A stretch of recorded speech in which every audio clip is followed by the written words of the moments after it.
आपने अक्सर सुना होगा कि लोग एग्ज़ाम से पहले पूरी पूरी रात जाग कर कॉफ़ी के ऊपर कॉफ़ी पीकर चीज़ों को याद रखने की कोशिश कर रहे होते हैं। क्या आपको वाक़ई लगता है कि 11th आवर यानी अगले दिन एग्ज़ाम है तो आप याद कर रहे हैं, चीज़ों को समझ रहे हैं या उनका रट्टा लगा रहे हैं?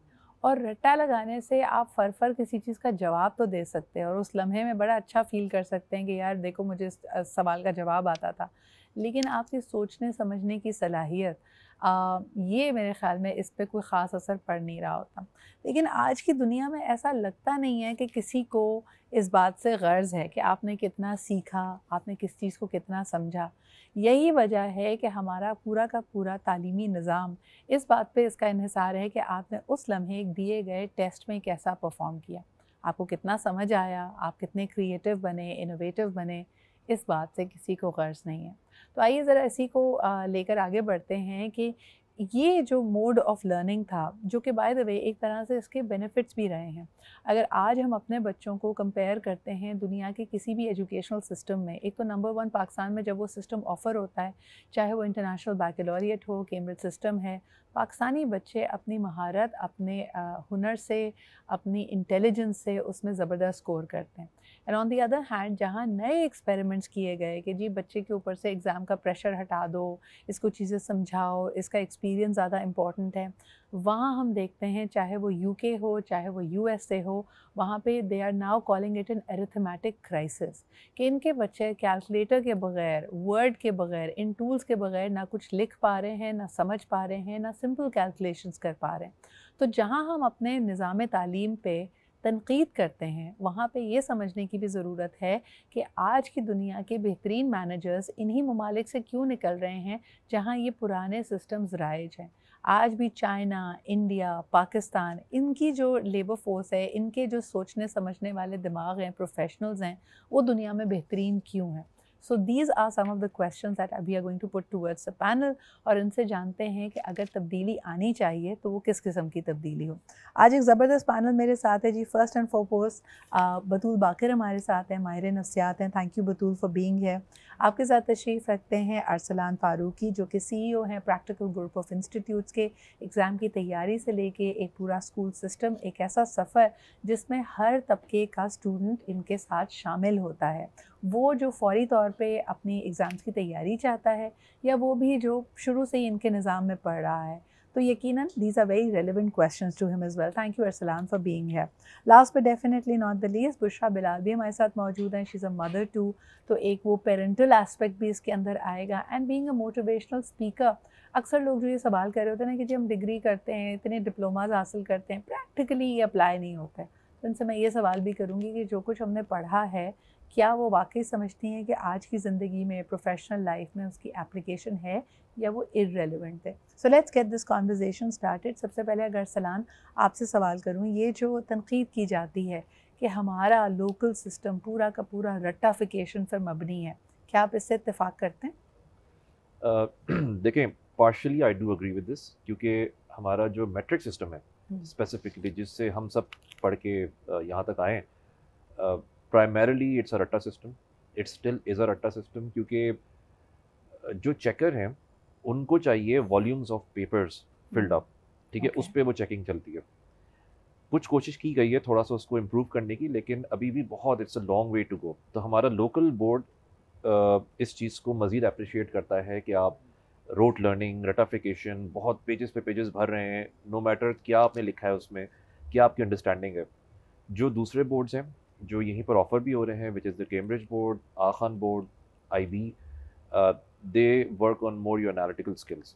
आपकी स्किल सेट क्या है, आप कितना अंडरस्टैंडिंग है आपकी, the questions would be, they will be playing with your brain कि how well you understand the subject. तो इसलिए ऑफ़र दोनों से सिस्टम्स हो रहे हैं यहाँ पर। इट्स के वही कि हमारा मैट्रिक बोर्ड, इंटरमीडिएट बोर्ड को इम्प्रूवमेंट की बहुत ज़रूरत है। जो फॉरेन बोर्ड्स यहाँ पे ऑफ़र हो रहे हैं, और हमारा लोकली प्रोड्यूस्ड आखन board is doing far better in this regard. लेकिन आप पेडागॉजी के बारे में क्या कहेंगे? क्योंकि आप मुख्तलिफ़ सिस्टम्स को पढ़ाते भी हैं, उसके निसाब को आपके यहाँ स्टूडेंट्स पढ़ते हैं। अरसान, ये फ़ॉल्ट जवाब देने वाले का है कि उसको रटा हुआ जवाब लिखना पड़ता है, या ये सवाल की कोताही है? क्योंकि जैसे हम कहते हैं ना, सवाल गंदुम जवाब चना नहीं हो सकता। तो इसका मतलब है जैसा सवाल होगा, अगर आप मुझसे हर दफ़ा पाक स्टडीज़ के पेपर में, जब आपने और मैंने पाक स्टडीज़ का पेपर अटैम्प्ट किया और आज 15 साल के बाद भी अगर सवाल यही किया जा रहा है कि जी कायदे आज़म के 14 नकात बता दें, तो वो नकात तो नहीं बदलेंगे ना, वो तो मैं वैसे ही रट के ही जवाब दूँगी। एग्जैक्टली। देखिए वही है कि अगर क्वेश्चन ये भी हो सकता है कि चलें 14 निकात आपने सीखे हुए सालों से आ रहे हैं, क्या वो 14 निकात क्वेश्चन ही होना चाहिए कि आजकल के हालात में उन 14 निकात का क्या इफेक्ट। या so this relevance. Is how they start thinking कि relate that thing to the current world. Question इस तरह का होना चाहिए। तो इसमें क्या हुआ कि rote learning to some extent with practical implementation in the current world, ये ज़रूरत है जिसकी मतलब मैं वही समझता हूँ। क्वेश्चन अगर इस तरह का होगा कि जिसमें आपको पॉइंट्स ही सिर्फ लिखने हैं, उसी पे मार्क्स मिलने हैं, student is looking towards getting admissions in top universities, तो वो रट रट के ही करेंगे, क्योंकि उनको ये है कि भाई अगर मैंने कोई ऐसा out of the box question का आंसर कर दिया, उसे मुझे मार्क्स तो नहीं मिल रहे क्योंकि हमारे यहाँ सिस्टम चला आ रहा है, और उस वजह से यूनिवर्सिटी में एडमिशन रुकेगा, तो ही इज और she is looking towards that ultimate goal. बिल्कुल सही। तो system has to change, eventually it will trickle down to an improved analytical level. बिल्कुल सही। अच्छा, जब हम एनालिटिकल स्किल्स की बात करते हैं, ऑफ कोर्स पहले एक फाउंडेशन सेट करनी है। Batool, I want to go back to early childhood then, and the way the human mind is developed, या आप उसको तालीम के ज़ेवर से आरास्ता करना शुरू करते हैं।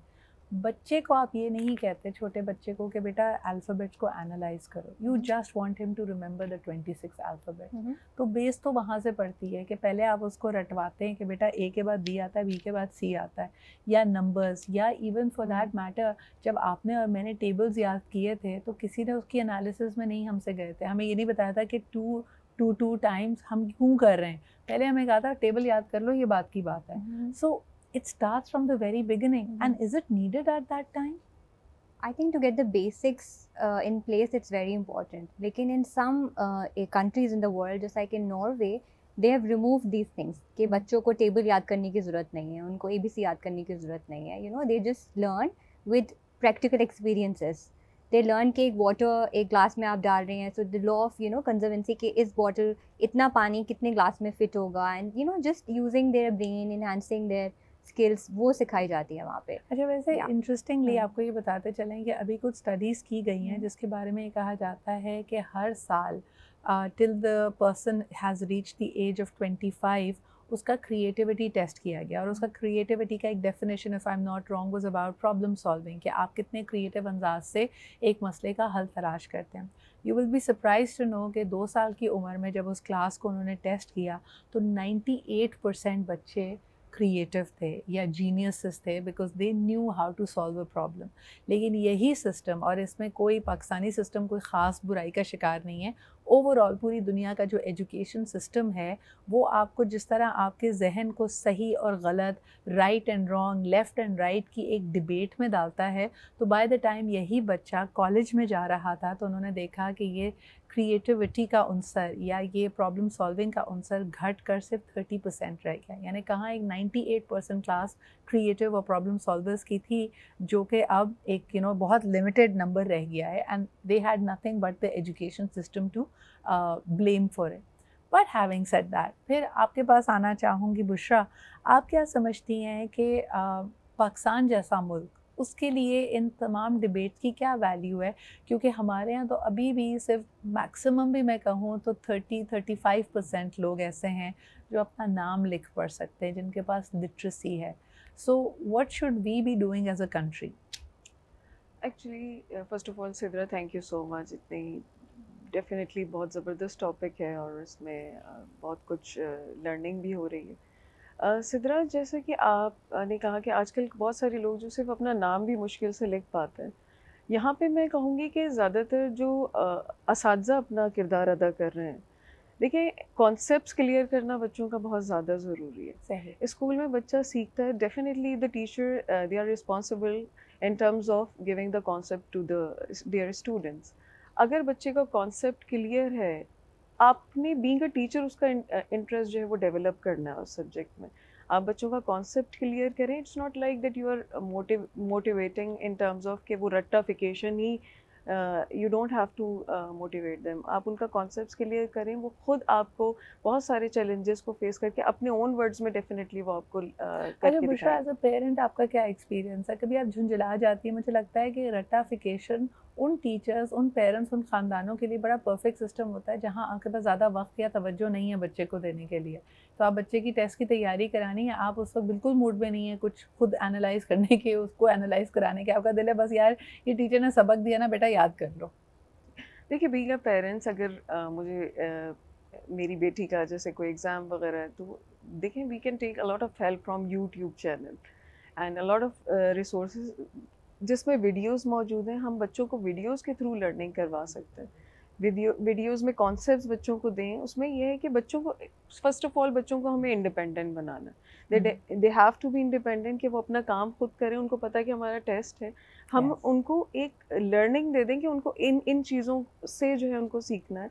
और यूट्यूब से आप उनको जो है कॉन्सेप्ट्स उनके क्लियर करवाने के लिए आप बहुत सारी हेल्प ले सकते हैं। और अगर आपके कॉन्सेप्ट्स क्लियर हैं, आप उनको कॉन्सेप्ट्स पे जो है उनके क्लियर करें, सो डेफिनेटली टाइम भी आपका जो है इसमें बचेगा और बच्चों को जो है वो सबसे बड़ी बात ये है कि कुकी कटर ट्रीटमेंट नहीं हो सकता, दो बच्चे एक जैसा नहीं हो सकते। अगर हमने ये मान लिया कि पूरा का पूरा निज़ाम बच्चे को इस बात पे टेस्ट करता है कि क्या उसने कितनी इन्फॉर्मेशन रिटेन की है, कितनी इन्फॉर्मेशन को वो रिप्रोड्यूस कर सकता है एज अ रट्टा फाइट तोता, तो फिर आप ये देखेंगे कि मुश्किल उसको हो रही है बहरहाल। And you know it's really important to see कि आप उस मुश्किल में उसको हेल्प कैसे कर सकते हैं। And if a person has great concepts लेकिन आपका पूरा निज़ाम उसको टेस्ट वैसे ही कर रहा है, तो क्लियर कॉन्सेप्ट होने के बाद जब बच्चे के नंबर कम आते हैं तो यही पेरेंट्स फिर कैसे रिएक्ट करते हैं? असलान ये सवाल मेरा आपसे होगा। बात करने की हद तक तो बड़ी सही है कि बच्चे के कॉन्सेप्ट क्लियर हों, वो वैसे खुश हो, समझदार हो, कॉन्फिडेंट हो, लेकिन जब वो एग्ज़ाम में परफॉर्म नहीं करता, जब उसके 70% मार्क्स आते हैं बजाय इसके कि 90% ले, तो यही पेरेंट्स रिएक्ट कैसे करते हैं? इसमें रियलिस्टिक होना बहुत ज़रूरी है, क्योंकि पेरेंट्स की अगर अनरियलिस्टिक होप्स हैं बच्चे के साथ विदाउट नोइंग द कैपेबिलिटी या उसका एप्टीट्यूड कितना है, it ends in a very I think in a very sad way कि वो बच्चा डांट खाता है, बच्चे की चीज़ें रोक दी जाती हैं कि नहीं तुमने इतने मार्क्स नहीं लिए, तुम्हारे चचा के बेटे ने इतने मार्क्स लिए थे। वो एक पीयर प्रेशर, कंपेरेटिव एज, ये सब चीज़ें एक्ट होना शुरू जाती हैं। We should move forward with this, क्योंकि अब वो दौर नहीं रहा, लोकली भी इंटरनेशनली भी, कि अब जो बच्चे का स्किल सेट है या उसका एप्टीट्यूड है उसके हिसाब से उसकी एक लिमिट है। पेरेंट्स का शौक तो बहुत होता है कि वो कंपेरेटिव हो, मार्क्स फुल ले, ये वो, लेकिन अब वो दौर नहीं है। एम्प्लॉयर्स भी, यूनिवर्सिटीज़ भी अपने एप्टीट्यूड में ये चीज़ें नहीं देखती कि उसने रट्टा कैसा मारा है, उसकी अंडरस्टैंडिंग पे बात होती है। तो पेरेंट्स, मैं समझता हूँ कि अगर इस चीज़ को ले आएँ कि बट अरसलान अगेन डिबेटेबल, मुझे ये बताओ कि जब आप पहले इंटरव्यू के लिए कॉल की जाती है तो ठीक है आपकी पर्सनालिटी, आपका रवैया, आप सवाल का जवाब दे पा रहे हैं, आप कॉन्फिडेंट हैं या नहीं, ये बाद में आती हैं। पहले तो ये लोग भी आपका जीपीए देख रहे होते हैं, और जीपीए के लिए अगर रट्टा लगाना ज़रूरी है तो पहली वो इंटरव्यू कॉल ही नहीं आएगी। That's true. लेकिन वही है कि ये भी बड़ा एक कहता हूँ ना मिक्स है, it's a mix between ratification and understanding the concept. May be जैसे देखिए हमें ये बात से कतराना नहीं चाहिए कि आप मिसाल के तौर पे एक बच्चे को यूनिवर्सिटी में या कॉलेज में स्कॉलरशिप मिलती है बिकॉज वो बहुत अच्छा स्पोर्ट्स स्टार था, लेकिन उसके लिए भी आप कंडीशनल बना देते हैं कि बेटा एडमिशन या स्कॉलरशिप आपको मिल गई है, लेकिन आपको सर्टेन अटेंडेंस और अपना जीपीए लेवल इस पर मेंटेन करना है। इस बात के आपको कोई नंबर नहीं दिए जाएंगे कि आप खेल तो बड़ा अच्छा रहे हैं, यूनिवर्सिटी के लिए आप नेशनल लेवल पे कोई मेडल लेके आ गए, इंटरनेशनली पाकिस्तान को रिप्रेजेंट कर चुके हैं, लेकिन अगर आपकी अटेंडेंस और आपका जीपीए गिरा तो फिर आपका वजीफा कैंसिल। इज दिस ट्रू और नॉट? That's true. तो फिर इसका मतलब है रट्टा तो जिंदगी से नहीं जा रहा, जा नहीं सकता। और फिर ये भी है कि दुनिया इतनी कंपेरेटिव वैसे हो गई है कि एक सीट के लिए हज़ारों कैंडिडेट्स, ठीक है, अब उसमें भी एक प्रायोरिटाइज तो करना पड़ता है, एक बेंचमार्क बनाना पड़ता है कि ये बच्चे में किस तरह से उनको फ़िल्टर आउट करें, उसमें मार्क्स होल्ड इम्पोर्टेंस। उसके बाद जब वो एक बड़ा ब्रैकेट आ गया, उसके बाद फिर their extracurricular activities and the way they present themselves in the interview, ये सब चीज़ें फिर करते करते नैरो डाउन होके फिर एक वो इंडिविजुअल्स को निकालते हैं इस तरह से और अपनी सीट्स ऑफर करते हैं। तो सैडली इट इज़ देयर। अच्छा, मुझे लगता है इसके अंदर हम we are also very quick in passing a judgement. मिसाल के तौर पे हम अक्सर बड़े बड़े लोगों का बिल गेट्स की मिसाल दे रहे होते हैं या किसी और की मिसाल देकर हम ये कहते हैं देखो यार ये यूनिवर्सिटी ड्रॉप आउट था फिर भी इसने कितना इनोवेटिव काम किया और मिलियनेयर बन गया, यानी पैसा, दौलत, शोहरत, innovation and creating a mark for yourself, ये सब उसने कर लिया। तो इसका मतलब है हमने अपने जहन में एक नतीजा अखज़ किया कि भाई पढ़ाई लिखाई या ये डिग्रीज इंपॉर्टेंट नहीं है, लेकिन क्या हमने कभी ये सोचा है कि दैट पर्सन हिमसेल्फ और हरसेल्फ वाज एन आउटलायर, उसमें अल्लाह ताला ने गैर मामूली एक सलाहियत भी रखी थी और उसको मौका भी मिल गया, वरना हर कॉलेज से ड्रॉप आउट करने वाला शख्स ना मिलियनेयर बनता है ना कुछ बड़ा ज़बरदस्त इनोवेट करता है। बतूल क्या कहोगी इस पे, यानी we are so quick in judging कि यार पढ़ाई इंपॉर्टेंट नहीं है। ये हर चीज़ में हमारे यहाँ पे इनफैक्ट इम्पल्सिविटी बहुत है। और लोगों को बॉक्स में फिट भी करना उन्हें होता है फॉरेन से, in fact even if you talk about subject selection and all, so उसमें कहते हैं अगर somebody is interested in engineering then वो मेडिकल में इंटरेस्टेड नहीं हो सकता। How is that possible?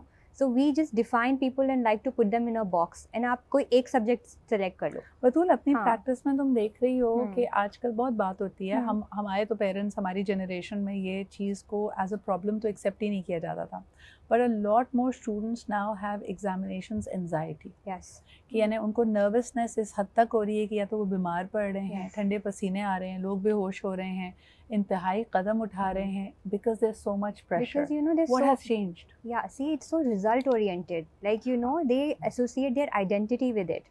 They're like, if this doesn't happen, then I am a failure. There's a lot of like black and white thinking. कि या तो मैं पास होऊंगा, so I'm worth it. Otherwise, I'm just not worth it.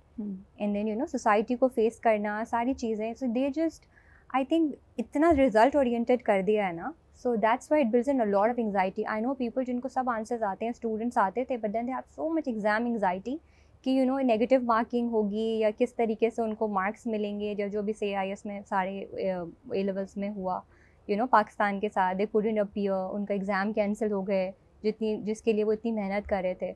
So it builds a lot of anxiety. मेरे ख्याल में हमारी generation का खासा ये था कि अगर हम नालायक थे, अगर हम पढ़ाई में अच्छे नहीं थे, तो हम उतने ही डीड भी थे, यानी हमारे कम नंबर आते थे, हमसे नहीं होता था पेपर, तो हम we knew how to be ourselves and we could accept ourselves. Something has changed. ये बिल्कुल सही बात बतूल ने कही है कि अब हमारी पूरी की पूरी शनाख्त, हमारी पहचान हमारी पढ़ाई से, हमारे नंबर से, हमारी स्कोर शीट से जुड़ गई है। तो एक बच्चे पे बहुत प्रेशर होता है। लेकिन एक ब्रेक पे जाते हैं, वापस आके ये बात भी करेंगे कि अगर हद्दुल इम्कान कोशिश के बावजूद एक बच्चा चीज़ को याद ना रख पा रहा हो, उसकी मेमोरी अच्छी ना हो, आपके सामने वो घंटों लगाकर पढ़ाई करता है, because now we live in a world जब हम न्यूरो डाइवर्सिटी को भी एक्सेप्ट करते हैं। They are learning and reading challenges, जिसमें एक बच्चा बाकी बच्चों की तरह के मेथड से नहीं सीख पा रहा चीज़, तो हम क्या इनके लिए स्पेस बना रहे हैं? Are we actually giving them some leeway और नॉट? हम बात कर रहे हैं कि रट्टाफिकेशन शायद हमारे लिए एग्ज़ाम्स में परफॉर्म करने के लिए बहुत ज़रूरी है, और यही वजह है कि अगर आपको एक अच्छे इंटरव्यू की कॉल चाहिए, नए मौके चाहिए, तो आपको रट्टा कहीं ना कहीं लगाना पड़ेगा। प्रॉब्लम ये है कि अगर आज जैसे न्यूरो डाइवर्सिटी की हम बात करते हैं, इतनी अलग अलग जहनों के लोग हैं, अगर आपसे बहुत मेहनत के बावजूद भी, तमाम तर कोशिशों और काविशों के बावजूद भी चीज़ें याद ना रह पा रही, बिकॉज रट्टाफिकेशन is all about committing things to your memory and then reproducing it, तब आप क्या करें? तो आइए ये सवाल रखते हैं पैनल के सामने and let's find out. Arsalan, मुझे बताएं कि now we have all come to a very stable stage in our professions. आप क्या समझते हैं वो स्कोर शीट, वो नंबर्स, वो रट्टा कितना इम्पोर्टेंट है आज ज़िंदगी में?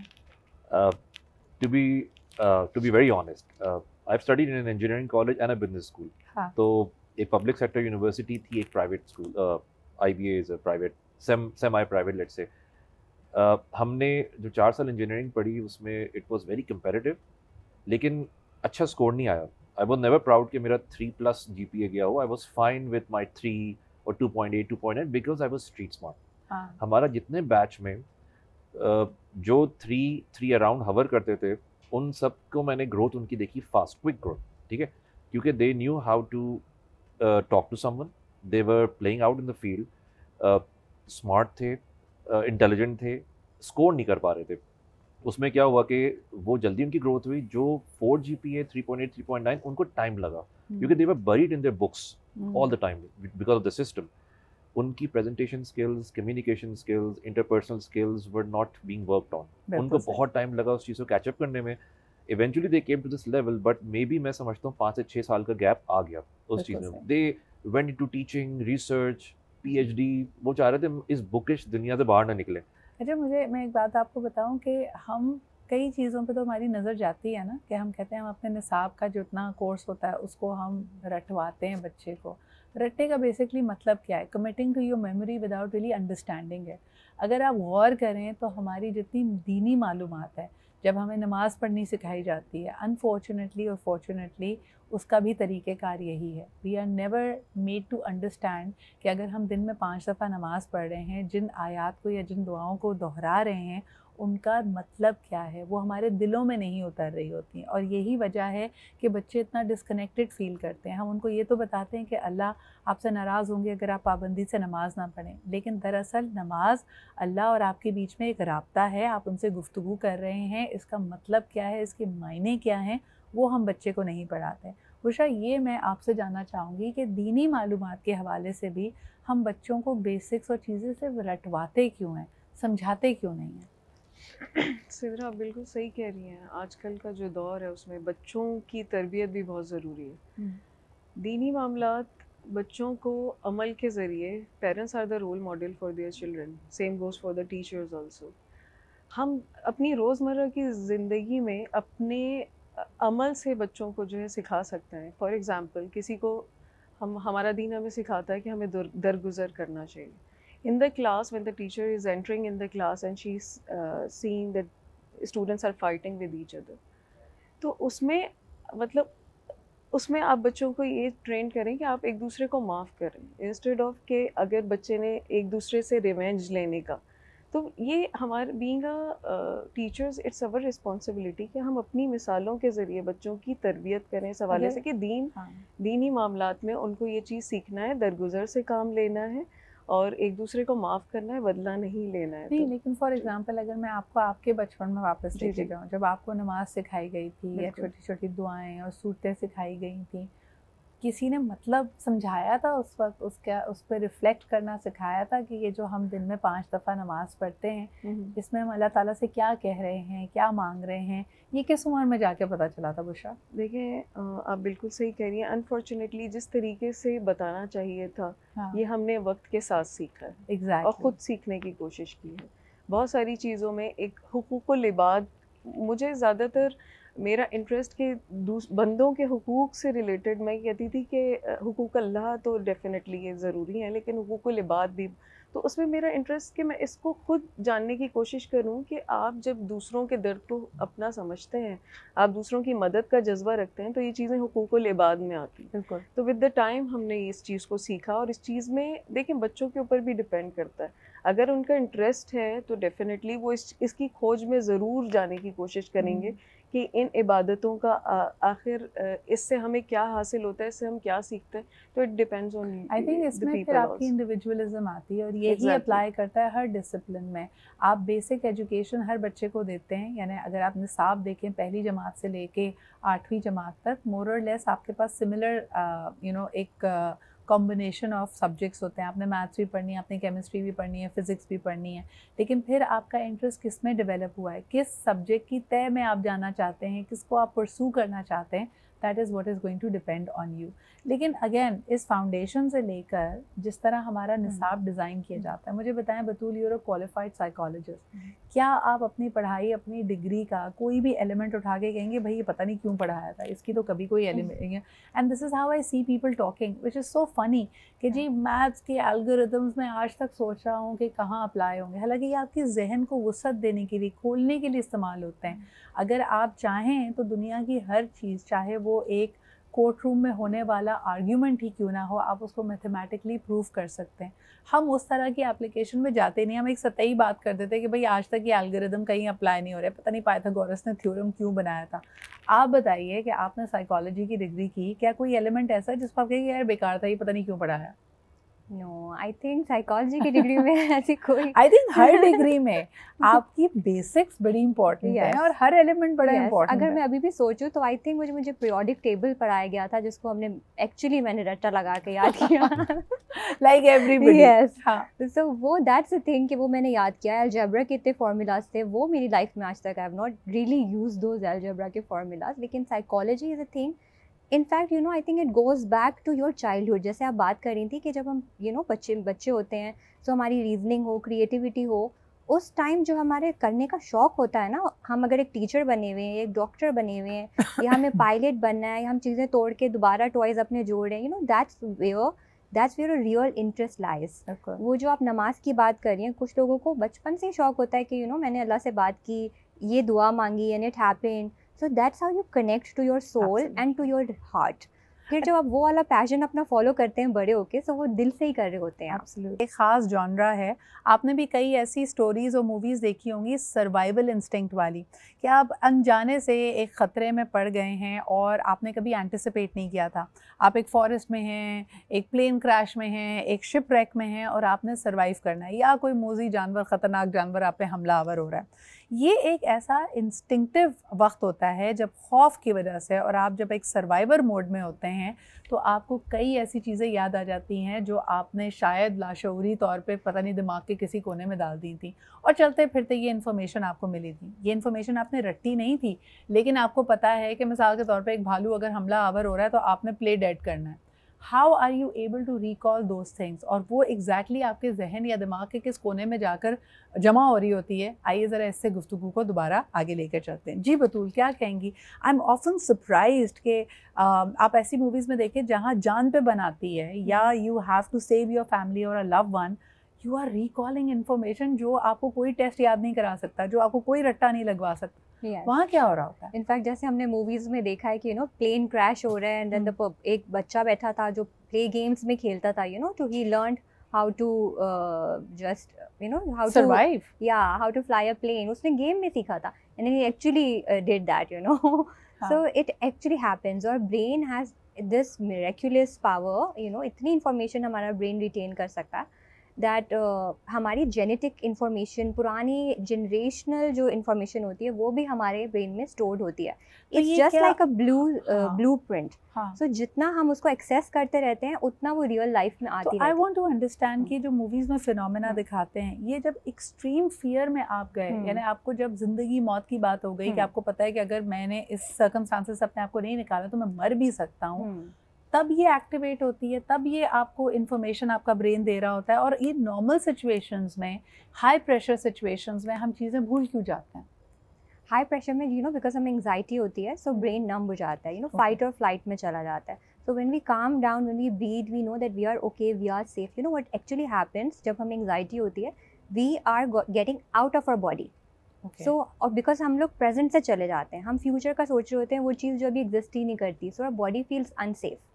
So when we just remind our body that we are safe, we are in our body by breathing, so it feels calm.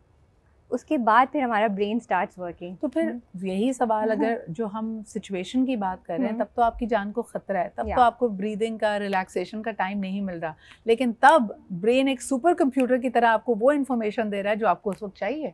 Yes, because फिर आपके कुछ आर्कीटाइप्स होते हैं. It's again psychology. सो अगर आपका हीरो आर्कीटाइप है तो वो उस टाइम निकलेगा. अगर आपका केयर गिवर है, तो कोई बहुत बीमार है, तो आप उसको बिल्कुल you can take care of that person as if you are a proper trained nurse और a doctor. So you see even right now, like जो करंट सिचुएशन हो रही है, doctors working in Palestine, right, they are taking care, they are going these are extraordinary situations. यानी normal इंसान के लिए इतने प्रेशर, जब आप दिन रात नाइंसाफ़ी देख रहे हैं, मौत देख रहे हैं, आपके पास टूल्स नहीं है, वहाँ के लेकिन आप फिर भी परफॉर्म कर रहे हैं, and you are going beyond the call of duty. That is what the human spirit is all about. Arsalan, आप क्या कहेंगे? रट्टाफिकेशन, when does it start to really harm you? यानी अगर आपके साथ कोई ऐसा शख्स रहा हो जिसने पढ़ाई में बड़े अच्छे स्कोर किए हों, लेकिन आपको पता है कि यार एनालिटिक स्किल्स ज़ीरो हैं, बस ये रट के याद करके आगे बढ़ा है, तो उसकी ट्रैजेक्टरी को देखते हुए कब आपको ये सही में नुकसान देने लगती है?